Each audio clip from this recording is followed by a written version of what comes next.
Hello boys and girls if any, and welcome back to the Color Fits Tournament Day 2, Tournament number 2. Today we are going to play some games from the 4th round of the losers bracket and 5th round of the losers bracket, as well as finals and semi-finals. And I'm here as well. Hello. Hello Ricardo. Yes, Ricardo is joining me today. Yesterday I was solo, but luckily today I have someone to talk to. Yay! So that's a great thing. Yeah, I remind you all the rules of the tournament. These are the team tournament, and we play 3x3. 0 peace time, villages, starting options. This means 17th century barracks, a stable, 2 houses, blacksmith and a town hall are included from the start. Then we have expensive cannons, no peace time, 18th century immediately, only artillery capture, without diplomatic center. Everything else is by default. The next game we are expecting is gonna be between the team KGR and Fenrir +2. In the KGR team we have Aesop, Metafrost and Forleon, while Fenrir +2 is Fenrir, Vladimir and Zij. Going to be quite interesting, I think. I hope it's gonna be very interesting. As soon as Fenrir sets ready, we can start to get loaded into the game and see if it's gonna be interested or not. Yes. Anyway, there is one extra rule for the tournament. On one team there's supposed to be at least 2 Piedmont nations, and the third nation is free. It can be random, it can be Ukraine, it can be whatever. In this particular case we have 2 Piemonts and Ukraine on each team, where Aesop and Fenrir are playing as Ukraine and all other players are playing as Piedmont. I think that these are both the kind of the most experienced players on each team, so we might see some might be a good battle. Yes, and I hope it's not gonna be a one-sided game, and I like to watch Ukraine because Ukraine is a nation that you usually have difficulties to play with, because every item, every unit is very important while playing as Ukraine. You cannot spam units and just treat them as badly as if you would do with Algeria, for example. Yeah. But Ukraine has a unique feature of Hetman's spam or Hetman's disaster, and if you can gather enough of these Hetmans, let's say like 10 Hetmans or like 15 Hetmans, and your opponent does not have any shooters, that's probably game over for your opponent. Probably, but first off you got to get them because they aren't very cheap.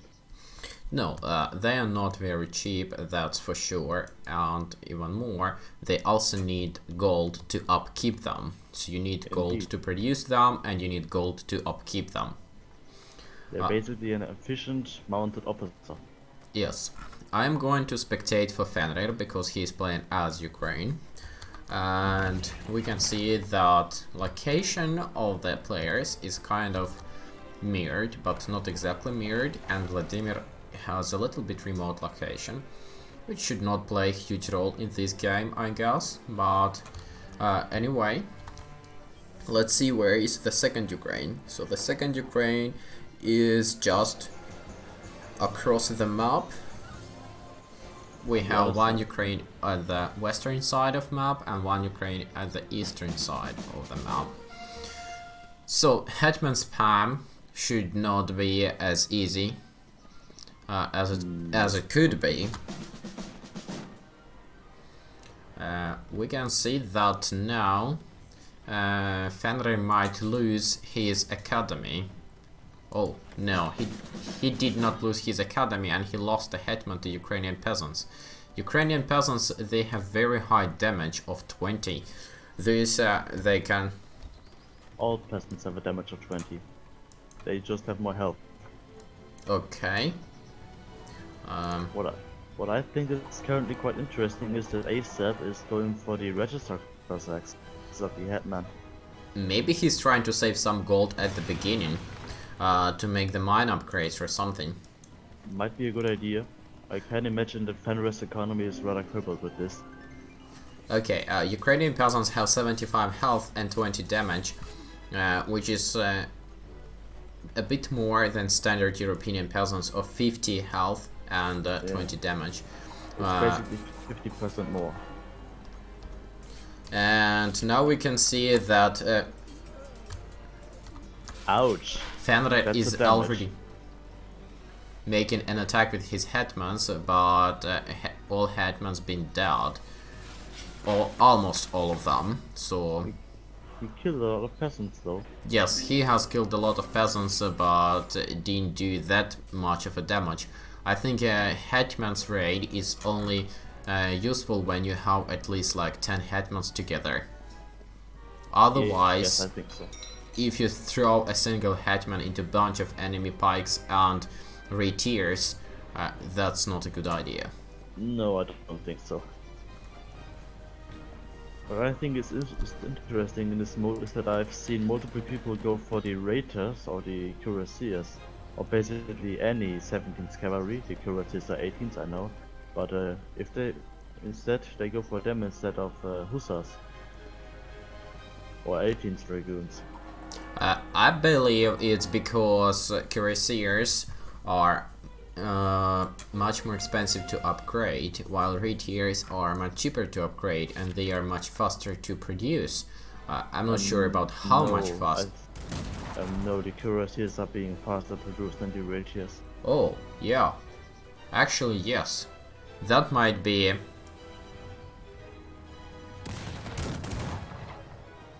it might be updated, or I'm just outdated. I thought retiers are faster to produce. I'm not sure. I don't remember these times. Yeah, probably it's just me remembering something wrong. No, that's okay.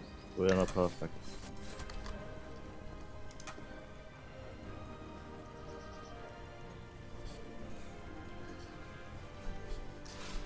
Ricardo, Yes? are you sure that you cannot increase the volume of your microphone anymore? I will try to increase it even more in Discord, but I'm not sure if that's gonna work. I can try. Can you say something? Yes. Okay, now this is supposed to be better, I guess. Okay. Well, I just put it up by 5% even more. Yeah, and I also increase it in Discord. Okay, meanwhile, we Okay. see here that it happens a fight between Zij is starting to Trying To to help push. Vladimir.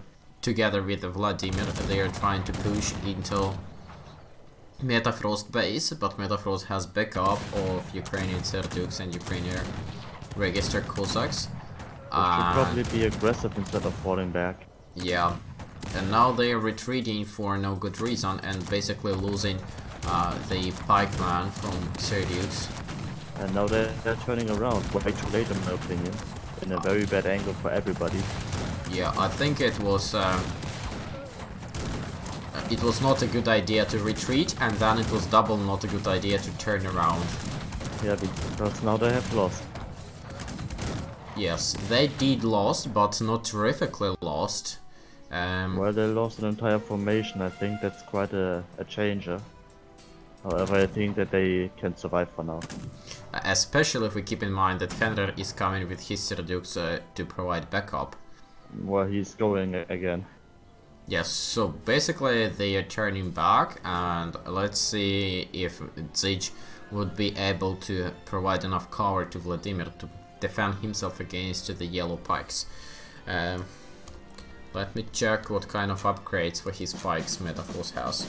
So Metafrost has 5-4 for his spikes and no Kiras upgrades so far. But he has formations, which is providing some extra bonus, +2 for damage and +2 for defense. Which can quite change the game. Yes. For him at least. Because nobody else seems to be too keen on using formations at this point. apart from Vladimir perhaps. And Vladimir, he has 5-5 for his spike, which is comparable to what Metafrost has, but again, he is sending his formation all alone. He should probably ally together with Fenrir, oh sorry, with Gij, and come together and not one by one.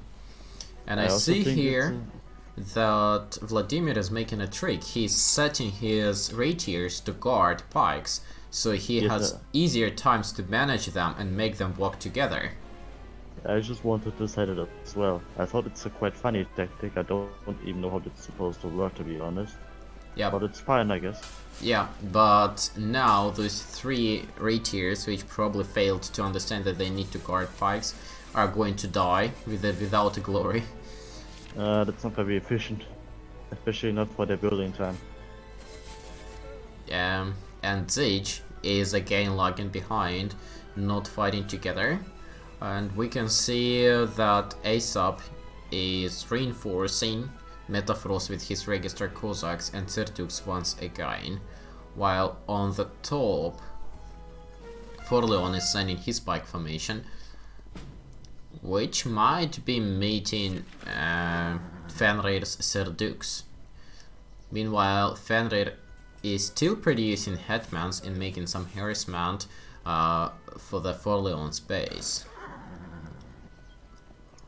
On the bottom side, they both decided to retreat back and don't engage. This might be actually a better idea, considering that these Serdux at this point might actually be powerful enough to stop pipeline.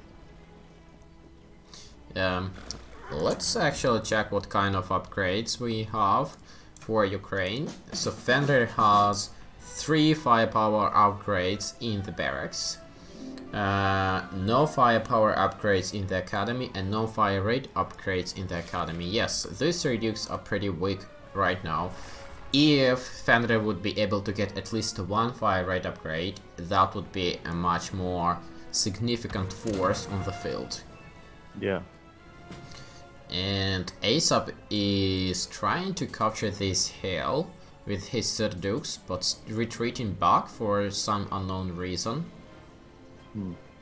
Curious. I'm curious why he's doing that.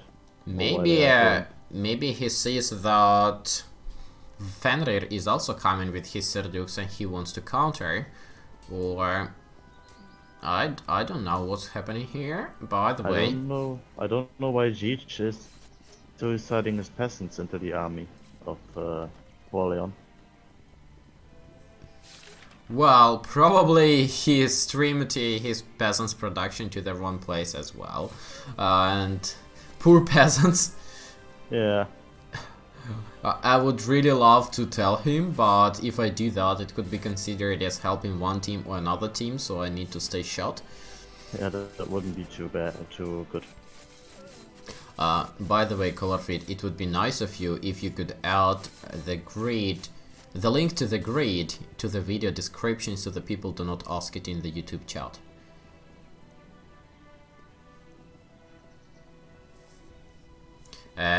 It's not clickable. Yes, Colorfit, I see the link, but it's not clickable. Can you please update it so it's actually HTTP?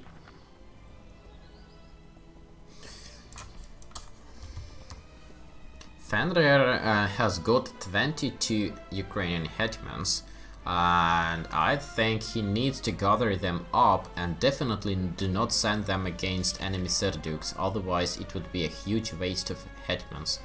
You could potentially send them into these Serduks, however the Serduks would have been needed to engage with the pikemen. And even then it's pretty risky.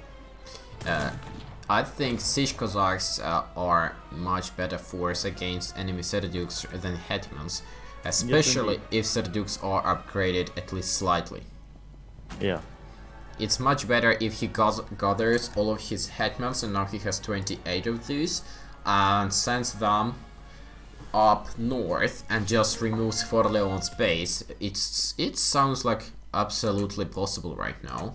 But instead he seems to try to go for the economy of Metafrost. Yes, that also seems to be like an option. And funny part is that you can actually make formations out of hetmans. I think it was not possible to do that before. I think it was possible. I'm not sure. I haven't really played Ukraine enough to understand this. I'm sure that it was not possible to make formations out of winged hussars a long time ago. Fender has made the silliest mistake that I was saying that he should not be making. He sent all of his hetmans into enemy Serdukes. What a waste. And they did not kill a single Serduk, they all died while approaching enemy Serdukes. What a waste, and now these Serdukes are engaging with each other. Yes. And looks like ASAP is winning here, because he has slightly better updates for his Serdukes, probably. But we see here that Zich is having a bunch of peasants staying here and not doing anything. Not engaging. Oh, it's a wonder that none of his allies have told him to move them yet. And Vladimir is suiciding his pikes and raiders into the Serdukes. Yes, that's unfortunate, but anyway, so far we see that they basically annihilated each other's army, but they can't finish each other's base so far. They would need the 18th century for that, or artillery. And it looks like Vladimir is actually building an 18th century barracks. Meanwhile, Forleon has switched to the musketeers and the dragoons, so now hetmans are no longer a threat for him. No. That means that Fenrir needs to change his cavalry production pattern as well. I wonder if he actually upgraded his hetmans. No, he didn't. And I believe it's time to switch to siege Cossacks or register Cossacks as of now for Fenrir. And now he's being attacked by the musketeers of Forleon. Yes, but these are yet able to be smashed. Of course, like he still has got plenty of hetmans, and it was just a small bunch of musketeers. And for some reason he's letting some alive. Yes. I have no idea why. And these musketeers are shooting peasants one by one. Yeah. Now he's killing them. Meanwhile, ASAP decided to completely remove Vladimir from the map, because his Serdukes are currently unstoppable, and Vladimir could actually lose 18th century barracks. Yes, he lost 18th century barracks. And now ASAP has got 18th century Piedmont barracks. Even though you cannot produce any other items rather than 18th century pikemen from the 18th century barracks if you don't have town hall, it's still a good achievement for ASAP. If ASAP can finish this construction, he could get a stream of 18th century pikemen to cover up his Serdukes, and he'll also get extra population. Yeah. Instead, he decided to destroy it. I would probably finish construction. Probably it would be the best decision. I don't know why he exactly destroyed this. Probably he decides to retreat, which is also not a very wise decision. I think they can push and win right now. Yeah, they are pushing now. Together with Metafrost. Oh. And the gold mine explosion, that's desperate. Yes, but it was actually very efficient. It killed quite a few Serdukes around. And the mine explosion, and that was a lot of damage. Yes, that was huge damage to the bunch of Serdukes.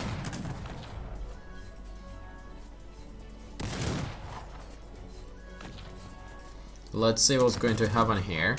Meanwhile, we can see that hetmans from Fenrir are wiping out Metafrost base. Yeah. Not that it's very dangerous, especially because the shooters are coming and killing the hetmans, but still some damage to the economy. Yeah, at least a bit. Some kind of revenge for Vladimir's base. Yeah, I think if ASAP together with Metafrost would decide to stand ground at Vladimir's base and finish construction of that 18th century barracks instead of pushing and getting killed by the mind blow, they could actually win there, but right now the game is gonna continue for a little longer. Yeah. Isn't exactly bad though. Yeah. It's of course good for us, but probably not very good for ASAP team. No, not really. And Fenrir is still keeping on producing the Hetman. That's a little bit weird. Considering all of his enemies are now going for better, stronger units except for Metafrost, but if both Ace-Tip and Forion are going for gunners, then Fenrir is simply not going to stand a chance with his Hetman. It's a huge waste of gold then. And Fenrir is now going to be attacked by Dragoons and Musketeers. These Hetmans would be absolutely useless to charge the hill against Dragoons and Musketeers. Yeah. It's definitely, because it's a hill already. It's definitely time to switch to Siege Cossacks, but he still keep producing Hetmans and wasting his gold. Indeed, and I don't know why.